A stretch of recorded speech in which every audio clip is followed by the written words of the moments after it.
कोटा आना हुआ है क्या कुछ विशेष?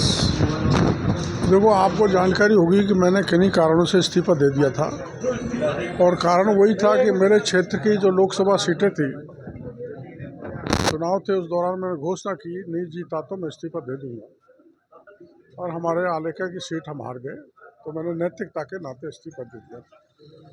बार बार कोशिश की, 9 महीने निकल गए, इस्तीफा मेरा स्वीकार नहीं हुआ।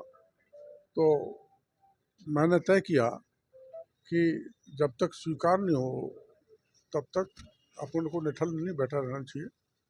तेज गति से जो 9 महीने का नुकसान है उसकी भरपाई करनी चाहिए। इस दृष्टि से किसानों से मिलने के लिए आज मैं सांगोद जा रहा हूँ, फिर खानपुर जाऊँगा, उनकी समस्याएं सुनूंगा और समाधान करूँगा। किसान संघ ने जो आपको ज्ञापन दिया है, किसान संघ ने जो ज्ञापन दिया है उसमें कुछ तो कृषि उपज मंडी की समस्या है जो माननीय मुख्यमंत्री जी, क्योंकि मार्केटिंग बोर्ड के मुख्यमंत्री जी के पास है, उनको मैं पत्र लिख दूंगा, व्यक्तिगत मिल के भी जानकारी दे दूंगा। कुछ समस्याएं मेरे विभाग से संबंधित है जिसके निर्देश मैंने मेरे सेक्रेटरी को यहीं से फ़ोन पे देती हैं। लौटते ही मैं उनसे चर्चा करूंगा, समाधान निकालेंगे। कोई अड़चन होगी तो किसान संघ के प्रतिनिधिमंडल को वहीं बुलाकर शासन सचिव के साथ आमने सामने चर्चा करके किसानों को राहत प्रदान करेंगे। बीजेपी में पेपर लीक हो रहा है, आप लगातार पेपर लीक को उठा रहे हैं एसओजी को। हमारे यहाँ तो कोई पेपर लीक हुआ नहीं। अब वो कोई बिना बात का कोई सपने में उनने देख लिया हो तो धारीवाल जी ने पेपर लीक हो गया और बयान दे दिया तो उसका कोई इलाज नहीं। पर आपको पता है पिछले राज्य में 18 से 17 पेपर लीक हुए थे। हमने धरने किए, प्रदर्शन किया, जेल भी गए, लाठियाँ भी पड़ी, लेकिन हम उनकी परवाह नहीं की, हमने प्रमुखता से उठाया। और अगर हुआ है तो क्यों नहीं सड़क पर उतरते हैं? बताओ जनता को, मीडिया को जानकारी मिले तो हम कार्रवाई करेंगे।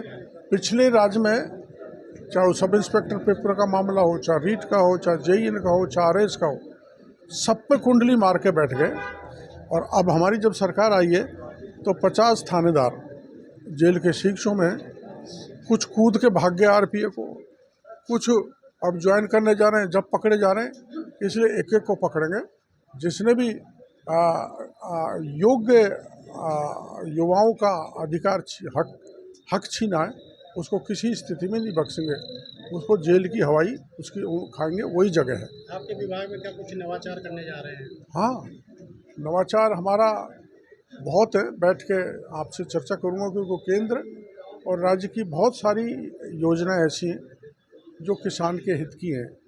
जैसे ड्रिप सिस्टम है, आपके यहाँ तो चंबल का पानी आता है, बहुत बड़ा एरिया सिंचित होता है, लेकिन यहाँ भी एरिया ऐसा बहुत है जहाँ ड्रिप सिस्टम की ज़रूरत है, जहाँ पॉली हाउस की ज़रूरत है, जहाँ स्प्रिंकलर की ज़रूरत है, जहाँ शेड नेट की ज़रूरत है। हॉर्टिकल्चर में बहुत स्कोप है और मैं बीच में यहाँ आऊँगा, किसानों के प्रतिनिधियों को बुलाकर मेरे एग्रीकल्चर के अधिकारी और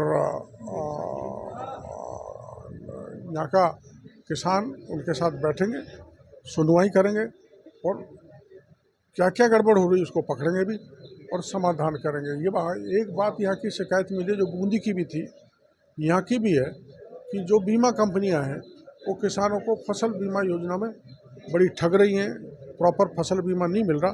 उसकी जांच हमने बैठा दी है। अगर कंपनी दोषी होगी और लगता है प्रिलिमिनरी दोषी है तो उसके खिलाफ ऐसी कार्रवाई करेंगे जो आज तक देश में कहीं भी नहीं हुई।